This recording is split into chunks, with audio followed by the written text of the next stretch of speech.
Yo creo que vamos a dar inicio a esta mesa para concluir este primer bloque de la mañana del jueves 4 de marzo.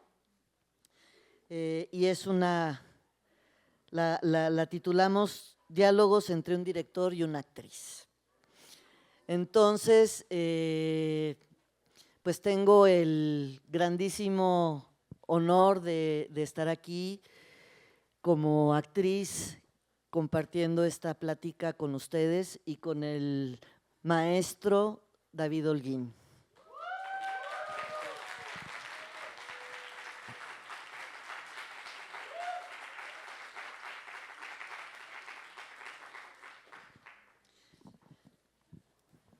Espérenme un segundo.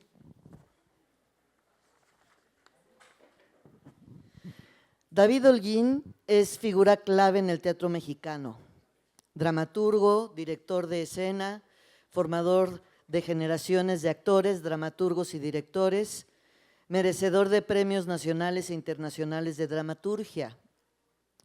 David Holguín es un verdadero hombre de teatro y una extraordinaria persona, quiero que lo sepan, quien explora la existencia humana a través de la escritura para la escena.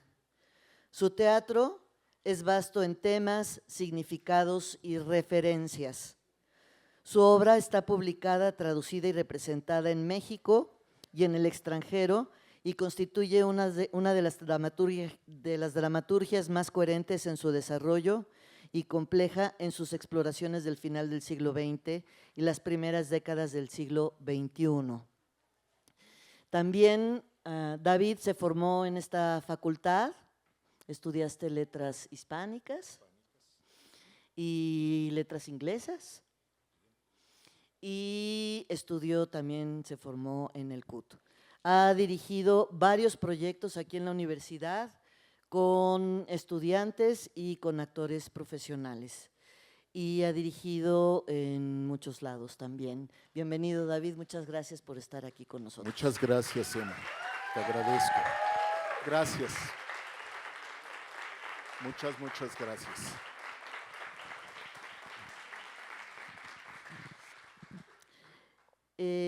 Elaboré una serie de preguntas, provocaciones para compartir contigo y después abrir un espacio de conversación con ustedes. Entonces, pues va la primera. Venga. ¿Por qué el teatro? Pero todavía no, pero falta, porque esta tiene dos partes. ¿Por qué el teatro cuando decidiste dedicarte a él y por qué ahora? Bueno, primero que nada, mil gracias a la organización por esta posibilidad de contactar con gente de teatro joven, ¿no? Porque pues es clarísimo que con ellos no hay que pelearse, como decía Kapuczynski a propósito de los jóvenes periodistas, porque de ellos era el futuro. Entonces, más vale bajar un poquito a la horizontal y espero que este sea el tono de nuestra conversación. Voy a ser como muy rápido, o intentaré ser muy rápido para que nos quede un poquito de tiempo para conversar al final y que haya algunas intervenciones de ustedes o preguntas que me quieran hacer. Hace poco, y con esto quiero responder la primera pregunta que me hace Emma, de por qué el teatro, me topé a raíz de una clase que estoy dando en Puebla sobre teatro mexicano, me topé nuevamente con un texto que no visitaba desde los años 80 y de ahí para atrás la secundaria, y que en la secundaria lo odié leer el Rabinal Achí. Luego en los 80 tuve que trabajar sobre el Rabinal Achí una versión para una puesta en escena. Pero me topé hace no mucho con un nombre, Bartolo Cis, un indígena maya, que en 1856 escribió una nota que dejó en su, digamos, consignación por escrito de ese texto. Cuando digo de ese texto hay que ponerlo, pues entre comillas, porque pertenece a la tradición oral de justamente el pueblo maya quechua y posiblemente se empezó a representar por primera vez en el siglo XII. Es decir, pasó desde el siglo XII de manera oral hasta el siglo XIX, y cuando esta persona está es un hombre ya mayor, siente que quizás nadie más va a volver a recordarlo, ese texto.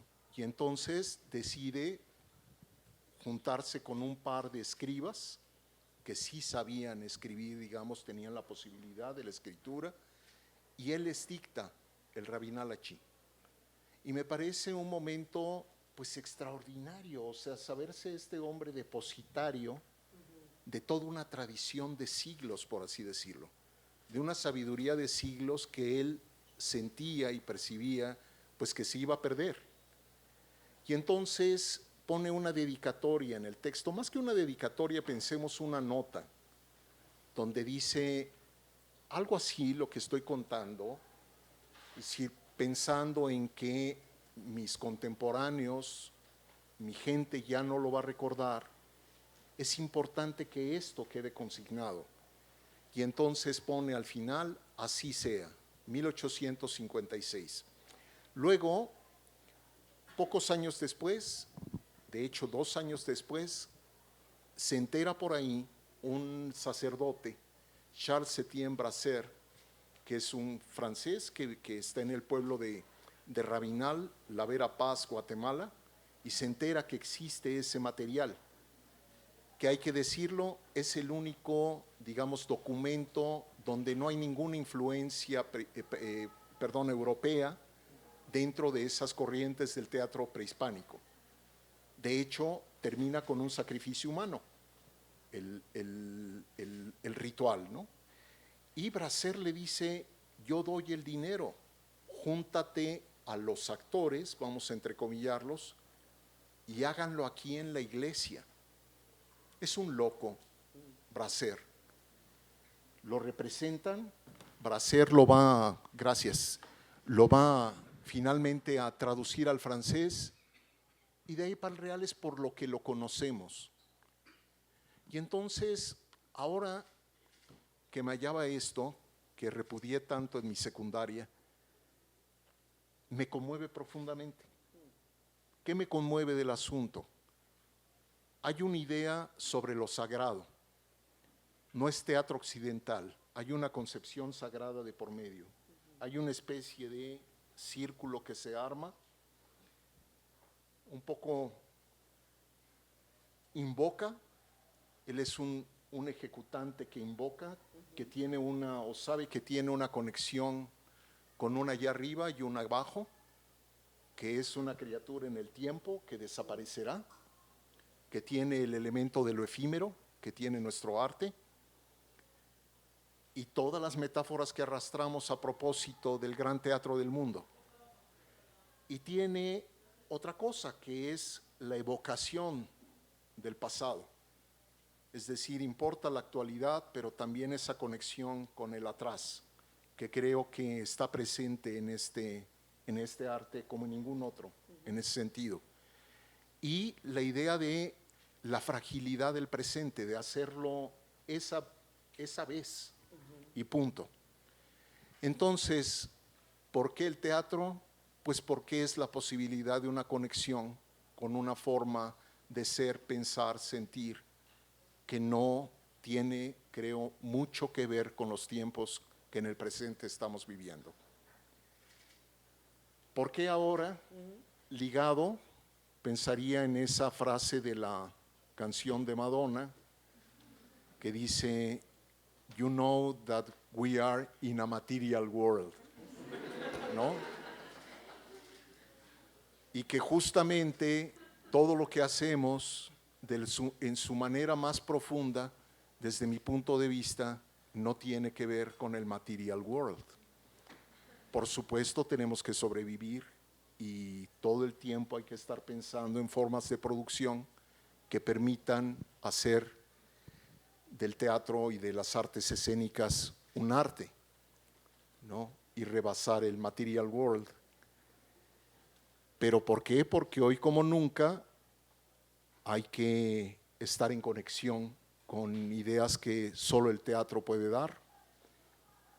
Comunidad, una cuota de hermandad entre quienes lo hacemos, saberte que perteneces a una raíz milenaria que tiene algo de arbóreo, de una sabiduría que viene de siglos y que cuestiona el presente y bajo la manera más frágil y más poderosa, que es decir, somos tránsito, estamos aconteciendo, está pasando y por tanto más vale que aprendamos lo más rápido a tratar de vivir. Y entonces, como dice Chekhov, nada como el teatro para mostrar la estupidez humana, ¿no?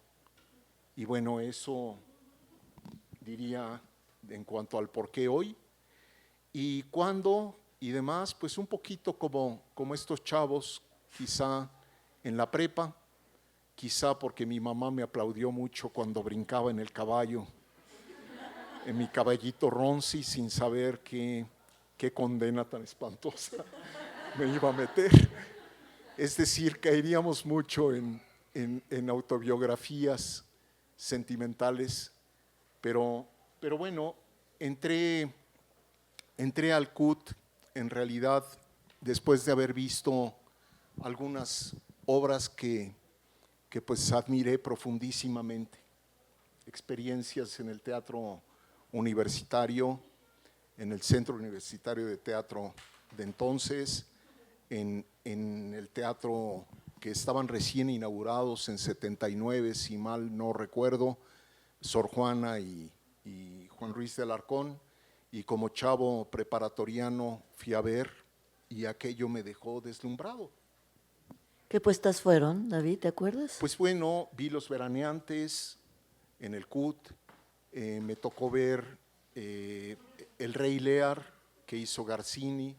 Un amigo me arrastró a ver porque le encantaban unas haditas que aparecían en Sueño de una noche de verano. Entonces fui a acompañarlo como 5 veces. Entonces, vi muchas cosas y también ya encarrerado, pues me fui a ver lo que hacía en ese momento. Yo no sabía, poco a poco me fui enterando que era ahora sí que la competencia, la Compañía Nacional de Teatro en el Teatro del Bosque. Pero bueno, o sea, me receté en un par de años, es decir, una retahíla de 7, 8, 9 soluciones a textos clásicos que yo ni idea de que existían y que había leído. Es decir, viendo yo dije, pues ojalá yo algún día pueda hacer esto. Me interesa, ¿no? Quiero ir a ver qué. Y mírate. Bueno, no sé. Nosotros sí sabemos. Sí. David, tú eres dramaturgo, pero también eres director. ¿La actuación nunca te provocó? No, bueno, sí, pero por fortuna para el teatro. Bueno, en esta doble condición de dramaturgo y director, yo te preguntaría, ¿cómo dialogan tu dramaturgo y tu director cuando escribes una obra y luego la montas?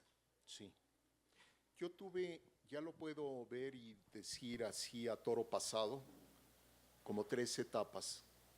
Una primera en la que creía que, digamos, siendo artes autónomos, eso lo tenía claro, la escritura tenía sus propias preguntas y su propia ambición poética y quería parar el texto lo más posible en el escritorio.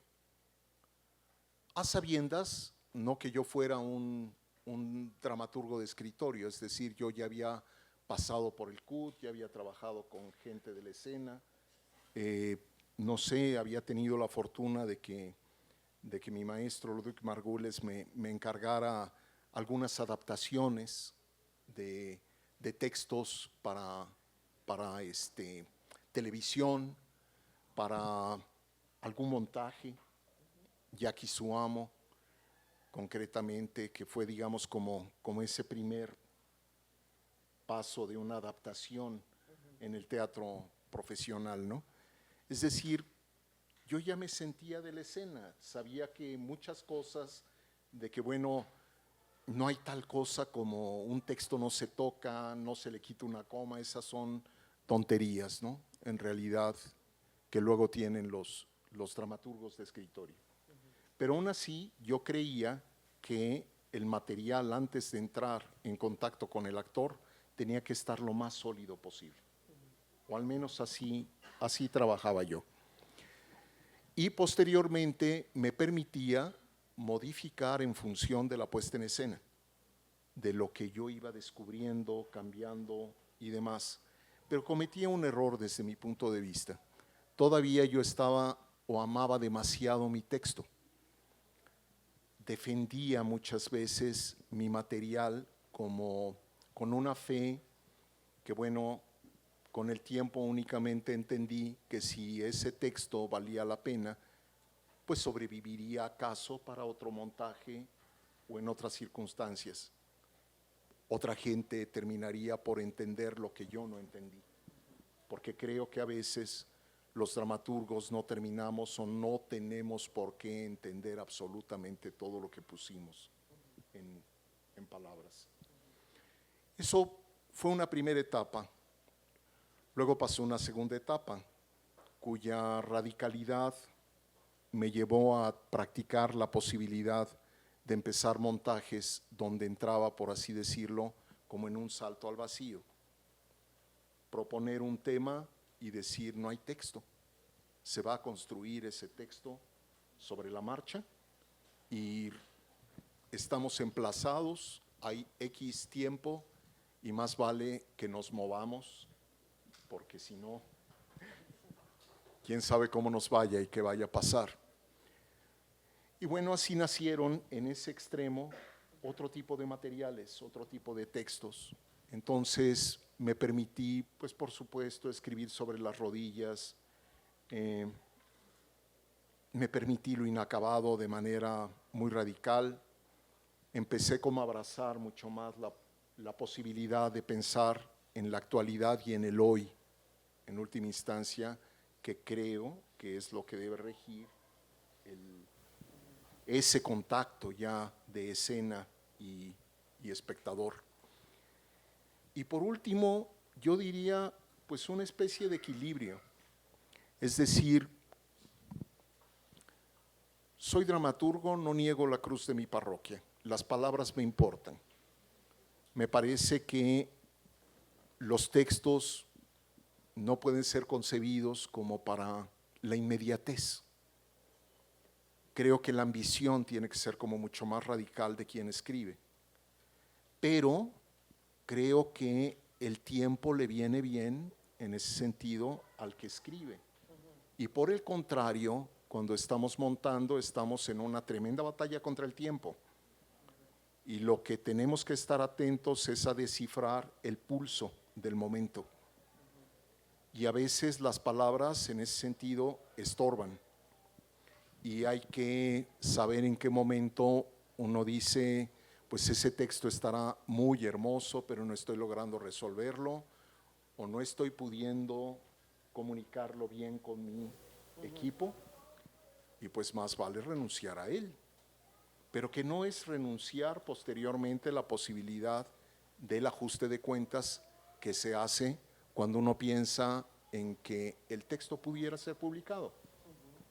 Entonces, radicalmente los miro ya como dos artes diferentes y trato de que en la mayor medida de lo posible uno no sepulte al otro cuando me toca a mí montar mis textos. Es decir, que en realidad, en la mayor medida de lo posible, me peleo, sí, pero estoy muy atento a los otros con los que estoy trabajando. Esto me hace pensar aquello que decía José Luis Ibáñez. Dice, el dramaturgo se puede equivocar, el director se puede equivocar, el actor se puede equivocar, pero la escena no se equivoca. Yo creo, hace rato en la mesa pasada se hablaba mucho de la escucha, y la escucha es importantísima. Yo creo que para todo, para las diferentes áreas. Yo cuando leo un texto como actriz, escucho, ¿no? Y la escena también se escucha. Y creo que esto, no sé si estarás de acuerdo, tiene que ver un poco con, esto que estás comentando, creo que tiene que ver un poco con eso. Este pulso que tú dices de la escena, ¿no? Ludwig Margules, con quien trabajamos en algún momento, pues que hacía toda una preparación profundísima de su trabajo, en Los Justos, recuerdo bien, ya lo tenía preparado y al ir ensayando fue quitando cosas y fue modificando cosas. Claro. Entonces, creo que es eso, esa escucha es muy importante para lo que va a vibrar después en escena, ¿no?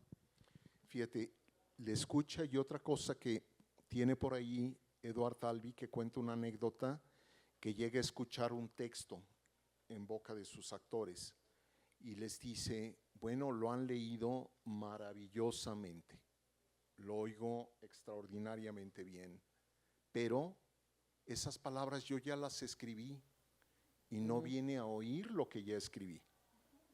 Quiero verlos a ustedes.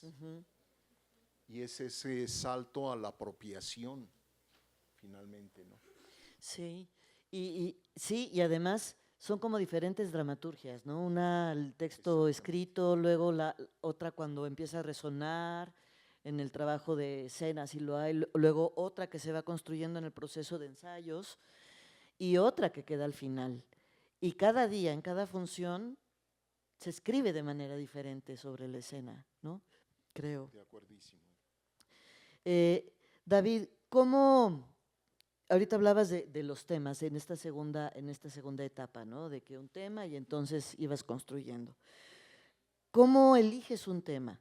¿Cómo conformas y dialogas creativamente con un elenco, con un grupo de actores y con un equipo de puesta en escena? Bueno, a propósito del tema, yo diría que uno no lo elige del todo, que cuando mejor operan las cosas es cuando el tema te elige a ti. Yo lo pienso así, fíjense, es un poco como, y cada vez le apuesto más en ese sentido a la intuición, a que hay algo ahí que me está llamando, me está capturando, y lo ubico más como en los cuentos de cacerías, Salgari, etcétera, etcétera. Se echa a andar el cazador tras la presa, el tigre de la Malasia, por ejemplo, ahí va, lo está estudiando, sabe sus huellas, lo puede leer, empieza a entenderlo, pero arranca una especie de obsesión con el material, es decir, una importancia de por qué tenemos que hablar de ese material. Y de repente el cazador se da cuenta que el tigre ya dio vuelta 360 grados y ya está allá atrás, a sus espaldas. Y ya no es él el cazador, sino es el cazado. El animal viene detrás de ti y entonces hay que descifrarlo para sobrevivir de alguna manera. Entonces, creo yo que uno tiene que rebasar el oficio, finalmente, frente al material, para que en última instancia se vuelva relevante e importante para ti, si es que lo estás proponiendo de manera, digamos, relativamente horizontal o vertical, como quieran, en cuanto a forma de trabajo, pero para que empiece ese diálogo con quienes se acercan a aquello. Solamente a partir de esa conexión uno convence, uno dialoga, discute y por supuesto lo que tú dices, la escucha absoluta. Yo le aprendí a alumnos, concretamente me acuerdo una una chica que estaba en esto que llaman como, era de Jalapa, y estaba en un intercambio, algo así, ¿no? En un intercambio en la ENAT, y de repente me dice estábamos antes de una función, y me dice, ¿me permite decir unas palabras? Y me dice, es una oración. Yo dije, híjole, bueno, ya lo que uno hace para encomendarse antes de empezar, ¿no? Y entonces pide que todos pusiéramos la mano uno sobre otro, y dice esta chica, se manda la siguiente frase que no se me volvió a ir, ¿no?, de la cabeza: pongo mi mano sobre la tuya para hacer juntos aquello que sola yo no puedo hacer. Yo dije, qué sencilla manera de expresar lo que es una colectividad.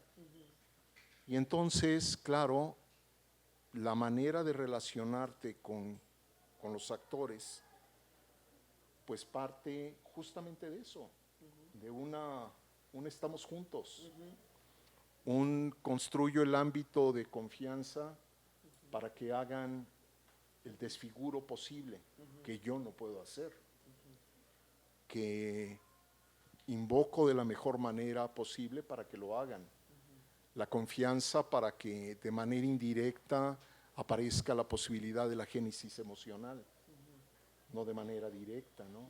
Y ahí entiendo cosas que Ludwig Margules predicaba con mucha violencia, que era la intimidad del espacio de creación.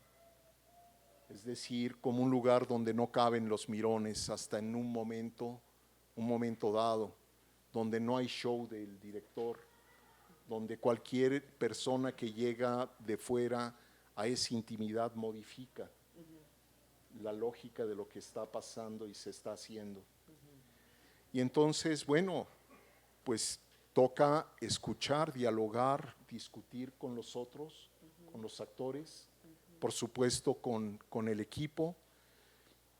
Yo creo que podría contar con los dedos los casos en los que no he trabajado con Gabriel Pascal, de manera que ya pues nos conocemos mucho como matrimonio viejo. Con los músicos pues he trabajado muchas veces con Rodrigo Espinosa, varias veces con Raúl Zambrano, y luego ya por pobreza y miseria en El Milagro tuve que empezar a trabajar yo el diseño sonoro. En el vestuario he repetido también varias veces, y sí creo en ese sentido en la idea de una comunidad, una pequeña comunidad creadora, ¿no? Que nos empezamos a entender, que nos empezamos a hacer preguntas semejantes, y que aunque no trabajamos con la misma gente todo el tiempo, con los mismos actores, algunos sí, digo en El Milagro concretamente con Laura Almela, sí, somos 3 los que más hemos trabajado ahí, Pascal y yo juntos. Es decir, sí hay una investigación que hoy día ya podemos racionalizarla hacia atrás. Hace ratito me preguntaban que cómo se trabajaba los directores con los actores, con las actrices, y yo comentaba esto, que finalmente es un acuerdo. O sea, lo que se llega es un acuerdo a partir del diálogo, a partir de la construcción colectiva y a partir de las potencialidades de cada quien, ¿no? En esta escucha franca y abierta, y creo que esa es la manera. Fíjate, ahorita que decías del cazador y el cazador, la presa y el cazador, y que los temas te eligen, me recordaste algo que decía José Ramón Enríquez, también dramaturgo y director. Dice que los personajes te eligen. O sea, tuve la oportunidad de trabajar con él en una obra. Y decía que los personajes te eligen, y de pronto sí, en distintos momentos, yo desde este otro lado digo, ay, ¿por qué me tocó esto ahorita? Como que esto tiene que ver con este momento de mi vida, o esto me lleva a pensar tal cosa, otra cosa de lo que estoy viviendo, de lo que estoy pasando. Yo también creo en eso, fíjate, en esas cosas que de pronto ocurren y que estás buscando y aparece el tema, la obra, el equipo con el que vas a trabajar. Y ahora que dijiste… Perdóname, Emma, Sí. déjame añadir una cosita más. Es que fíjate, a veces uno piensa que es esoteria, es decir, que es un poquito como cábala y demás. Y yo creo que llegamos a estar tan imbuidos en el mundo que las señales, por así decirlo, se encuentran en todas partes. Es decir, soñamos con, decimos cosas con los textos de, suponemos que empezamos a hacer equivalencias y comparaciones. Es como en el mundo en el que estoy metido. Es decir, es una materia que eso es lo maravilloso, está de por medio la persona involucrada en ello, ¿no? Sí, totalmente. O sea, de pronto ya empiezas a eso, a decir textos o a pensar cómo piensa el personaje o a conectar, ¿no? O sea, es como un trabajo de tiempo completo y además no es que tú lo decidas, porque bueno, hay tiempos necesarios de descanso, por supuesto, pero ya estás imbuido, ya estás imbuida en ese universo que te contiene y que estás construyendo al mismo tiempo. Así es. Es como un embarazo colectivo. Y luego toma su propia vida, ahí es donde hay que saberlos escuchar. Ahorita que mencionaste el milagro, eres parte de este proyecto tan importante, el Teatro El Milagro, que tiene dos vertientes. La vertiente editorial, que publica obras, ensayos, biografías, y otra vertiente escénica, que es el Teatro del Milagro, el Milagro, que abre sus puertas de manera muy generosa, tanto equipos profesionales como equipos de jóvenes actores, de egresados. ¿Cuál ha sido su devenir, David? Y bueno, el honor al título, ¿cómo han sobrevivido? Bueno, tenemos ya 30 y algo de años y con el espacio menos. El espacio se inauguró en 2008, ya tiene igual manera un buen rato. Pero, ¿cuál ha sido el devenir? Pensaría así a grandes rasgos tres periodos para describírselos. Uno primero, yo no soy, digamos, del equipo fundador como tal, yo llego con la editorial que se funda un año después, que digamos el milagro histórico, por así decirlo. Quienes lo fundan Daniel Jiménez Cacho, Lorena Maza, Tolita Figueroa. Era el bar, ¿no? El bar, digamos, pero el bar, ahí el punto. Es decir, se abre un bar con la idea de obtener fondos para sostener un proyecto creativo. Y esa es su primera etapa. ¿A qué responde más que al gusto por el trago? Que también. Bueno, fue toda una época de demasiado alcohol. No diría personal, sino en general en el gremio, ¿no? Lo importante ahí detrás de la idea, creo yo, y entre más lo entiendo al paso del tiempo, era que en ese momento trabajar con las instituciones implicaba una cuota de paternalismo brutal. Es decir, llegabas, pedías tu apoyo y no había ninguna regla institucional, vamos a decirlo así, más que posiblemente una buena cuota de le caigo bien al funcionario en turno o no. Si tú tenías algún tipo de relación o algo, pues tu proyecto iba a tener mucho dinero o poco dinero, sino o nada. Y recuerdo alguna vez en que el maestro José Solé, en un consejo de Limba al que yo caí muy jovencillo y demás, mostró un periodicazo. Eran épocas en las que los funcionarios le tenían miedo a la prensa, ¿no? Y entonces le tocó periodicazo y él dijo, pues ya se cobró, ¿no? Y que era, por así decirlo, pues ya no hay nada. Es decir, la posibilidad de una controversia con autoridades era impensable. Entonces, el milagro que quería en ese primer momento, quería utópicamente, creo yo, es decir, armar un negocio que pudiera convertirlo en un proyecto verdaderamente independiente, capitalizarse para producir, capitalizarse para construir un teatro, y bueno, los sueños era absolutamente juvenil y utópico en medio de que se hizo muchísimo, ¿no? Pero así es esa primera etapa. Hay mala administración, hay desfalcos, se pierde la posibilidad de la capitalización. ¿Qué se logra? Se logra un terreno con la promesa de construir un teatro prácticamente de la nada, que es donde está ahora el Teatro El Milagro. El terreno, en términos de propiedad, quedaba en manos de nuestras compañeras Lorena, Tolita, Daniel.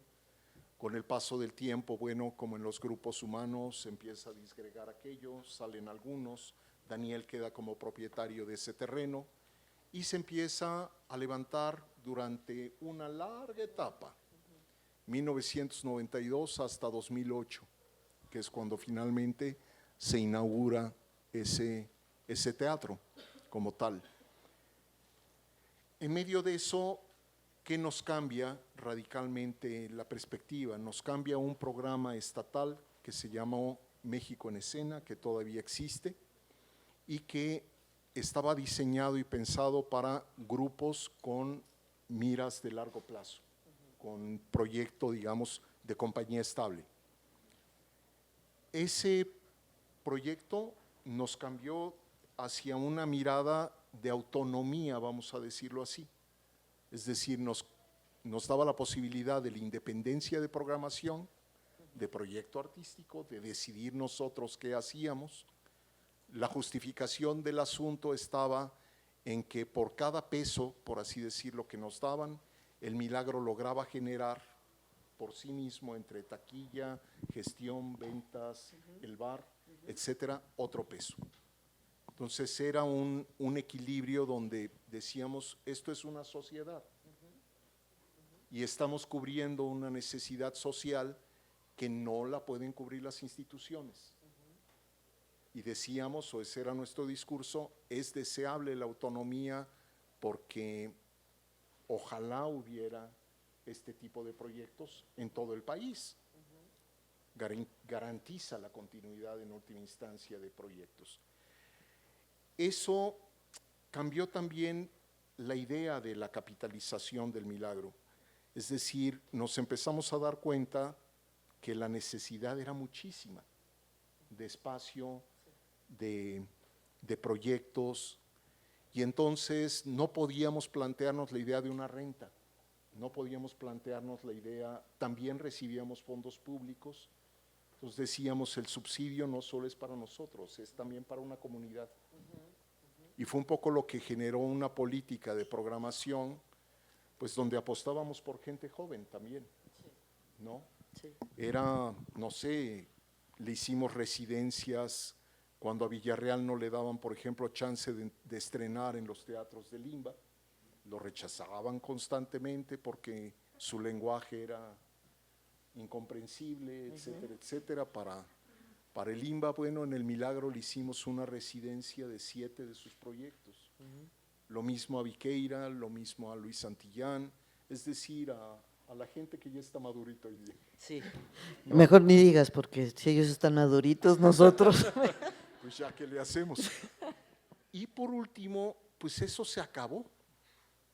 El gran problema que tenemos los independientes es que la posibilidad de esa correlación de complicidad con el Estado nos mira ahora como si fuéramos entes privados, donde sí somos privados, pero no todos somos iguales. Si hay privados que anteponen ¿qué queremos? Queremos dinero. Sí. En nuestro caso, sí, pues no fue así, no ha sido así, no nos capitalizamos así.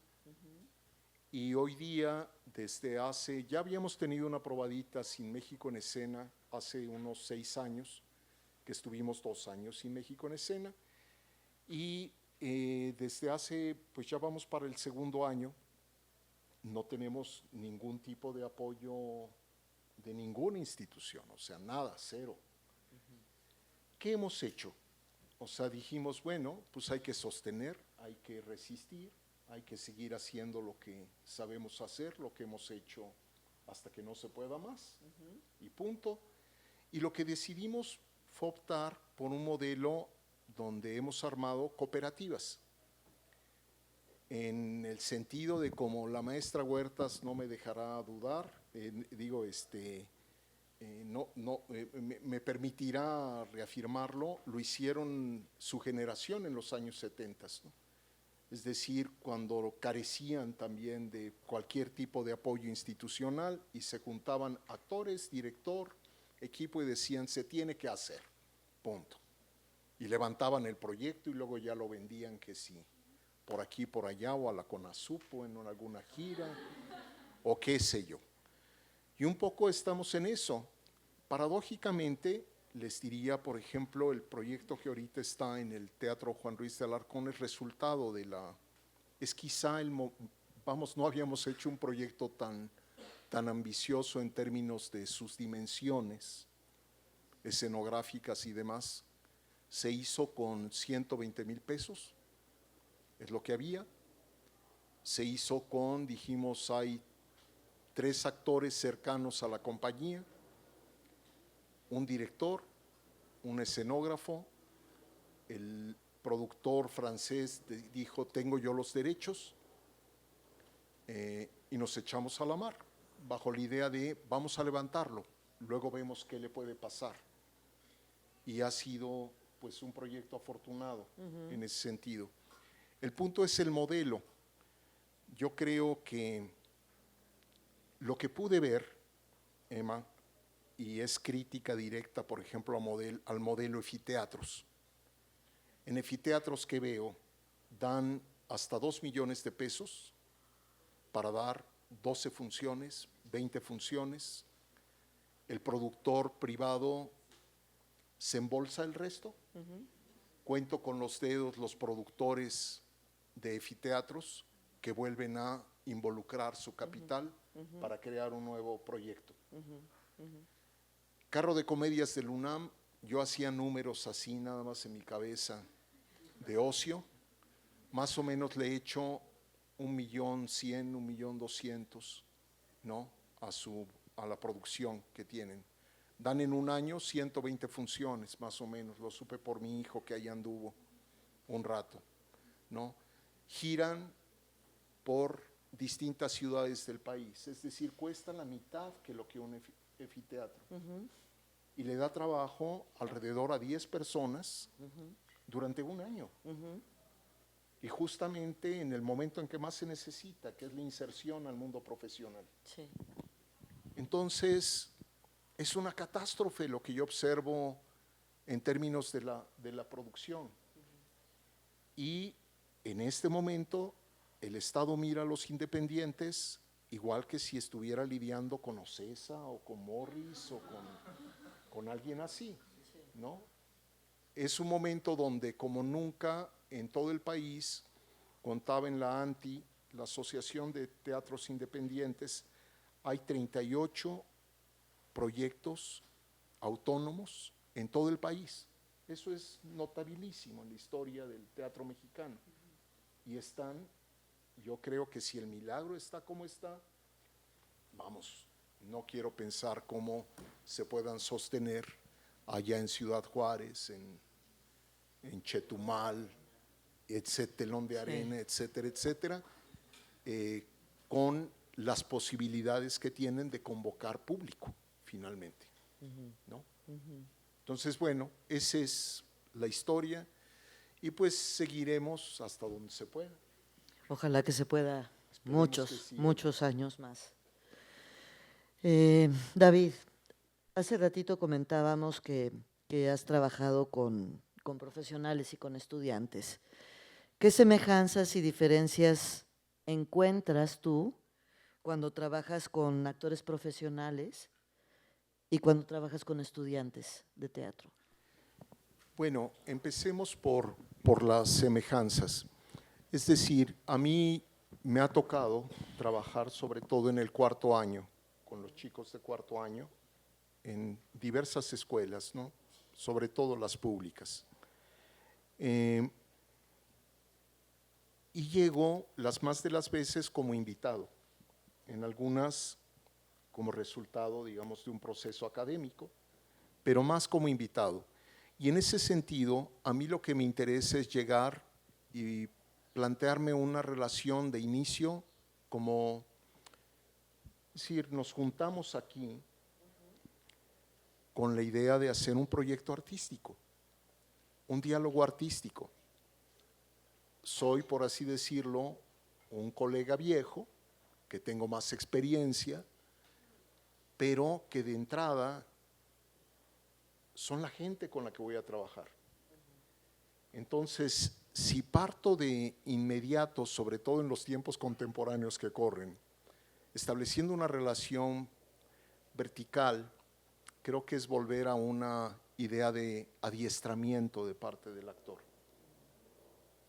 Que número uno, vivimos tiempos donde ellos no lo permiten para bien, y número dos, donde tenemos que volver a ser un poquito encantadores de serpientes, que ese debe ser un poco la plataforma de un horizonte que pueda cambiar la relación policíaca que siento que se ha dado lamentablemente tanto para los maestros como para los alumnos. Los maestros tienen miedo de los alumnos y por tanto no establecen a veces un así no es, que es lo que por otra parte ocurre allá afuera. Es el tipo de diálogo que se tiene. El actor trabaja con más nos que sís, ¿no? Y en ese sentido, lo que busco es esa plataforma donde la ambición, la batalla en la que vamos a estar, nos dé horizonte y nos permita superar lo antes posible muchas cosas en las que perdemos tiempo, que tienen que ver más con la ideología, que tienen que ver más con la misma, vamos, diría yo, finalmente relaciones de poder, etcétera, etcétera. Entonces, bueno, esa es la semejanza. ¿Por qué? Porque allá afuera lo que buscas, hacer teatro es cada vez más difícil. Entonces, si no nos une de repente a los que tenemos ese horizonte, esa ambición, si no nos une pues esa autenticidad que puede tener independientemente de cómo nos salga, la aspiración, la ambición, el querer hablar de algo importante, pues ¿para qué lo hacemos, no? Yo entiendo que hay trabajos que hacemos de sobrevivencia, ¿no? Pero cuando nos juntamos por algo más legítimo, más auténtico, creo que no hay diferencia en ese sentido. La diferencia, por supuesto, empieza con, bueno, yo me acuerdo muy claramente, voy a poner un ejemplo. Estaba trabajando con la maestra Gurrola en Coriolano y yo recuerdo que le pedí a la maestra Gurrola esto y aquello y otro grado de dificultad y yo dije, en la madre, ya me lo dio. Yo dije, llevo apenas una semana, ¿qué diablos le voy a pedir? ¿Qué sigue? ¿No? Entonces te pone a revolverte como, pues claro, entre más maravillosa es la actriz, más maravilloso es el actor, pues obliga a todos a que nos pongamos a la altura. Y entonces, claro, el actor, no digo solo profesional, los actores que tienen ese talante, pues te hacen preguntas muy complejas y empieza un diálogo de otra naturaleza, donde no cabe en lo más mínimo ninguna cuota de adiestramiento, o sea que cabe pues la ambición, cabe la escucha, cabe yo propongo y tú me regresas pues como Ronaldinho, ¿no? Juego bonito, ¿no? Y bueno, la batalla con el joven es que toma tiempo, toma tiempo. Y que queremos también, en la medida de lo posible, pues enseñar algo en el proceso. Creo que también el proceso es muy importante en los trabajos con la gente joven, que no vine yo a lucirme con ellos o a través de ellos. Es decir, creo que tenemos que, seremos felices si logramos que funcionen las cosas, ¿no? Pero es diferente, no es solo mi puesta en escena, es qué puedo también finalmente dejar. Y hay una cosa que es para escritores en realidad, pero que me interesó mucho, que vi un documental del narrador cubano Leonardo Padura, que él es un escritor asasazo, ¿no? Un supermaestro. Pero él dice, no estoy libre de fallar. Dice, de hecho, en los proyectos donde he fallado es donde más he entendido mi oficio. Y digo, a ver si la próxima novela me queda bien, ¿no?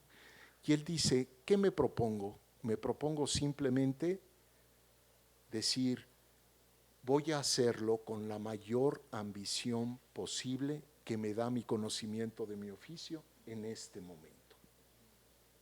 Y los jóvenes están en proceso, pero sí podemos intentar decirles, vamos para allá, ¿no?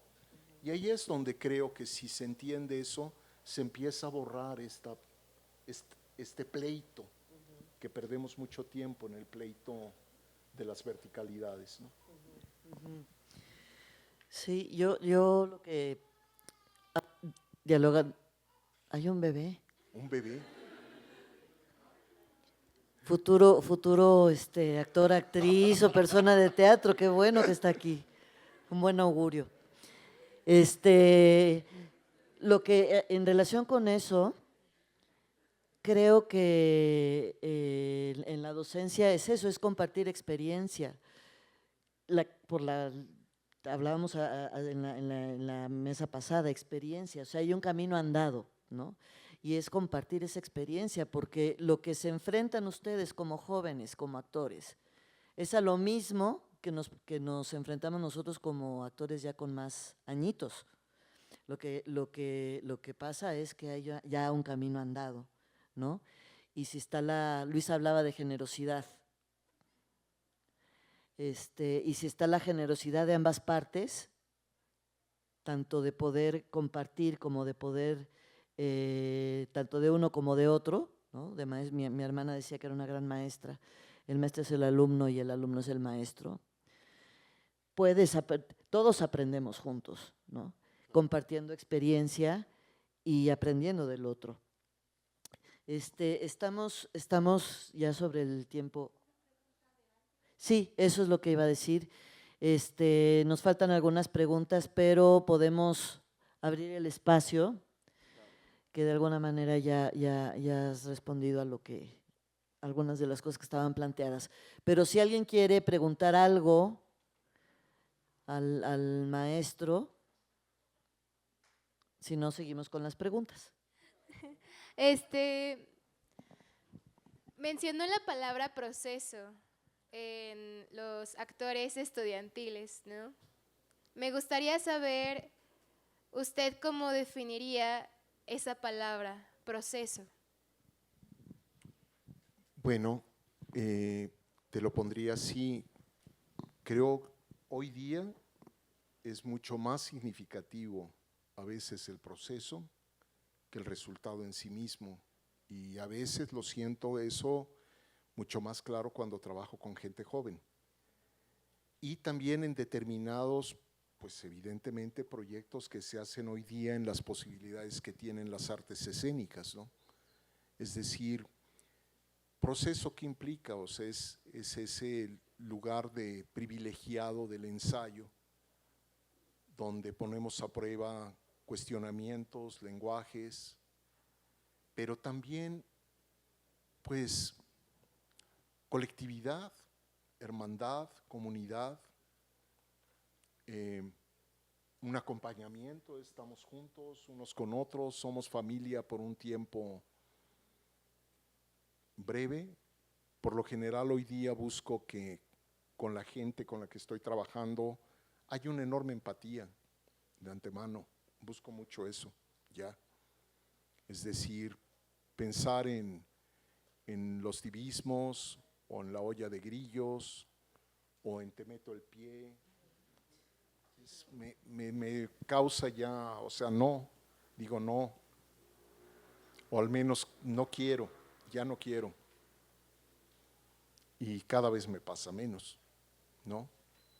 Entonces, proceso me suena afín, por así decirlo, o sea, en sí mismo el diseñarlo como tal o pensar que puede ser así es fundamental. ¿Alguien más? Hola. Bueno, mi pregunta va dirigida hacia qué diferencias puntuales encuentras en la manera en la que se dirige hoy día los montajes del CUT entre cuando tú eras alumno y ahorita que estás dirigiendo. Bueno, o sea, la relación era vertical, porque así era el país también, porque era el momento también en que estábamos recibiendo toda la idea de puesta en escena y el director era, por así decirlo, el Dios Padre, ¿no? Y cuando digo Dios Padre es porque pues era evidente también la ausencia de directoras, ¿no? Estaba Nancy Cárdenas, una gran directora, muy importante en todo lo que hizo y demás, pero no había mujeres. Y te habla de una forma, de una idea de país, una idea de teatro también. Entonces, te lo pongo así, tú ves el CD-ROM del Citru, de Margules, y Margules dice, no respeto al director de escena que no conoce antes de pararse frente a sus actores todos los movimientos, todas las intenciones, todas las áreas donde va a ocurrir la acción. Entonces es como el ensayo ese de Rubén Ortiz que se llama El amo del reino. Es decir, la dirección era entendida como un imperio, mi imperio. Yo hablo a través de los otros. Bueno, eso tenía cosas muy interesantes, porque bueno, era por un lado trabajar con este monstruo, ¿no? Si era Ludwig Margules, pues bueno, ¿qué te diré? Le aprendí, ahí vas a poner tú una pregunta sobre mis maestros que les diría, gracias, gracias, o sea, lo que me tocó no me arrepiento en lo más mínimo. Fui afortunadísimo que me tocara ese monstruo, por así decírtelo, ¿no? El problema es cuando es un monstruito. Y el monstruito, pues carga lo que la palabra monstruo en sí mismo tiene, es decir, retorcimiento. Es decir, creo que del autoritarismo a la posibilidad del diálogo, prefiero el diálogo hoy día. Pero no hay que perder de vista también la cuota de meritocracia que sí trae el asunto, ¿no? Y creo que esa generación, pues bueno, para empezar, era una generación muy particular en la universidad. Estaban todos congregados en la UNAM. La UNAM era un lugar de absoluta vanguardia, de preguntas muy interesantes, y también habían formado a una generación de actores que pues hacían diálogo con ellos. O sea, en un momento muy, muy especial, ¿no? Estamos en otros tiempos. Yo creo que todo, no digo ni mejor, peor, es diferente y hay que descifrarlos de manera distinta. Y hay que movernos, hay que flexibilizarnos, ¿no? Me refiero por lo general quien está al frente del proyecto es alguien que te lleva algún tiempo haciendo, ¿no? Entonces eso marca una relación donde yo pongo a prueba cosas, pero necesitamos como de la confianza del otro lado. Y a veces estamos demasiado empuje, ¿no? Esa es la impresión que tengo. ¿Alguien más? Muchas gracias. David, ¿qué estrategias utilizas para seguir sintiéndote identificado y poder trabajar con generaciones jóvenes? Y también, ¿a qué retos crees que nos enfrentamos como actores, hablando retos en el teatro y fuera de él? Bueno, mira, he tenido la fortuna de que de manera permanente estoy trabajando con gente muy joven en escritura. Y sí puedo pensar que vamos, de repente me sorprende es decir, en qué andan, qué están leyendo, qué están mirando, las nuevas formas de narrar. Y eso me hace estar como con las antenas puestas. Es decir, cuando contaba la anécdota de Kapuscinski, no era simplemente pragmática, sino sí lo creo legítimamente que pues bueno, somos caducos y los que vienen tienen la palabra. Entonces en ese sentido creo que sí hay que como entendernos, porque de otra manera, vamos, yo aquí digo en los gracias que iba a dar a mis maestros, es decir, en esta facultad yo ir a escuchar a María del Carmen Millán, a Luis Ríos, a Arturo Souto, a Aurelio González. Es decir, no puedo más que agradecerles lo que hicieron por mí. En el CUT tuve la fortuna de estar con Ludwig Margules, con Juan Tobar, etcétera, etcétera, ¿no? Y entonces yo sí creo que inclusive los maestros que no tienen una buena comunicación, vamos a pensarlo así, con los alumnos, o que rechazan, rehúsan ese canal o abrir ese canal, pues creo que se están perdiendo de cosas, pero también yo sí creo que no hay gente con buen rato en las tablas que no tenga que enseñarnos. Y ahí hay que agarrar una cuota de humildad, que yo entiendo, es decir, la necesaria rebelión, la necesaria, ¿cómo decirles?, de lo que pasó, pues me refiero a tendederos, a los abusos autoritarios, a los acosos, todo eso lo entiendo perfectamente y me parece absolutamente justificable. Pero llega un punto en donde yo lo que encuentro es una cerrazón y nos estamos haciendo patos unos a otros. Eso es lo que me preocupa. ¿A qué retos se enfrentan? Creo yo, uno es ese, es decir, en qué momento agarro y digo, técnicamente tengo que resolver. Y de repente siento que nos llenamos de demasiada ideología, hay demasiada sinceridad, me refiero, si le hiciéramos fondo y forma, mucho fondo y poca forma. Y de repente llegan afuera, al mundo real, y dices, en la madre. Y luego otra gran bronca que tienen desde mi punto de vista radica en el eterno pleito con los estilos. Es decir, mi generación le tocó ser la que arrancó un poquillo el pleito con el realismo, por ejemplo, ¿no? Pero nosotros, como éramos súbditos y vasallos, sí, fue así tal cual.